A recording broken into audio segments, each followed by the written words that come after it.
আমরা আশা করছি 1.5 থেকে 2.5 লাখ মানুষ কালকে শহীদ মিনারে জড়ো হবে। 3রা আগস্ট যে মানুষগুলো সেখানে এসেছিল তারাই আগামীকালকে আসবে ইনশাআল্লাহ। তাদের যে আকাঙ্ক্ষাটা সেই আকাঙ্ক্ষাটা কালকে ডকুমেন্টেড আকারে জাতির সামনে উপস্থিত হবে। আগামীর 1 জানুয়ারি থেকে নতুন রাজনীতির উদ্ভব হবে। দেখেন হচ্ছে মানুষ স্বতঃস্ফূর্তভাবে কত মানুষ আসবে আমরা সেটা নির্ধারণ করে বলতে পারছি না। মানুষ স্বতঃস্ফূর্তভাবে আসতেছে, কে কোথা থেকে কীভাবে আসবে কালকের মাঠেই দেখা যাবে।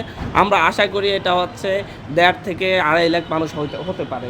যেভাবে আমরা সাড়া পাচ্ছি বিভিন্ন জায়গা থেকে আমাদের সাথে যোগাযোগ করা হচ্ছে, আমরা আশা করছি 1.5 থেকে 2.5 লাখ মানুষ কালকে শহীদ মিনারে জড়ো হবে। এই ব্যাপারটা হচ্ছে 3রা আগস্টের মতো এক দফার এক্সটেন্ডেড ভার্সন আগামীকালকে হতে যাচ্ছে। আমরা যে এক দফার ঘোষণা শহীদ মিনার থেকে দিয়েছি, সে এক দফার পরে আমরা সেই এক দফার পরে যেই ফ্যাসিস্টের পতন হয়েছে সেই ফ্যাসিস্টের পতনের পরে নতুন প্রক্লেমেশন দিয়ে সেটাকে আমরা জাতির কাছে ডকুমেন্টেড করে তুলতে চাচ্ছি। সেটা হচ্ছে যে সেই 3রা আগস্ট যে মানুষগুলো সেখানে এসেছিল তারাই আগামীকালকে আসবে ইনশাআল্লাহ। কালকের দিনটাকে আমরা সকালবেলা থেকেই সেখানে বিভিন্ন ধরনের সাংস্কৃতিক অনুষ্ঠান, বিভিন্ন ধরনের হচ্ছে মঞ্চ নাটক এগুলো চলতে থাকবে। 3টা থেকে আমাদের অফিসিয়াল প্রোগ্রামটা শুরু হবে।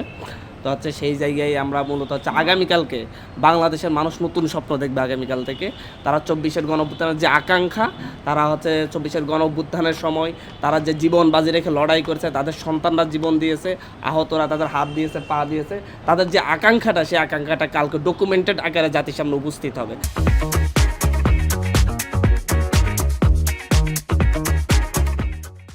এবং এই ডকুমেন্টেশনটাই হচ্ছে আগামীর বাংলাদেশের যে সরকারি ক্ষমতায় আসুক তাদের জন্য দিক নির্দেশনা হয়ে থাকবে। তাদেরকে আমরা একটা সীমারেখা দিয়ে দিতে চাচ্ছি, যে সীমারেখাটা 24-এর গণঅভ্যুত্থানের মধ্য দিয়ে শহীদদের রক্তের বিনিময়ে, আহতদের তাদের অঙ্গের বিনিময়ে আমরা একটা সীমারেখা দিয়ে যাচ্ছে। এই সীমারেখার বাইরে যেন কেউ যেতে সাহস না করে। যেটা হচ্ছে 72-এর পর থেকে বাংলাদেশের স্বাধীন বাংলাদেশের 54 বছরের সকলেই সীমা অতিক্রম করেছে। আমরা মানুষের অধিকার হরণের সীমা যেন কেউ অতিক্রম করতে না পারে, সেটা ভবিষ্যতে যে সরকারি ক্ষমতায় আসুক তাদের জন্য 24-এর গণঅভ্যুত্থানের শক্তির পক্ষ থেকে একটি সীমারেখা আমরা টানতে থাকছি। আপনার হচ্ছে রাজনৈতিক দলগুলো আমাদের বাইরের না, তারা এদেশের জনগণ, এদেশের মানুষ। আমরা বৈষম্যবিরোধী ছাত্র আন্দোলনের নেতৃত্বে যেই গণঅভ্যুত্থানটি হয়েছে সেই গণঅভ্যুত্থানের ছাত্র নেতৃত্বকে নেতা মেনেই তারা রাজপথে নেমেছিল। এই নেতৃত্বকে স্বীকার করে রাজপথে নেমেছিল। এই নেতৃত্ব যেই ধরনের প্রোগ্রামগুলো দিয়েছিল তা বাস্তবায়ন করেছিল। আমরা সেই জায়গা থেকে হচ্ছে আমরা মনে করি এই দেশের সাধারণ মানুষ হিসাবে আমরা সবাইকে গ্রহণ করতে চাচ্ছি। এদেশের সাধারণ মানুষ কী চাচ্ছে সেটাই হচ্ছে রাজনৈতিক দলগুলো চাই বলে আমরা মনে করি।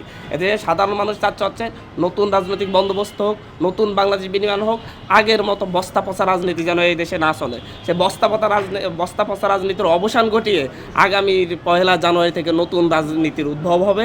এবং সেই রাজনীতিটা কিসের উপর ভিত্তি করে হবে সেটা আমরা কালকে ডকুমেন্ট আকারে উপস্থাপন করতে চাচ্ছি।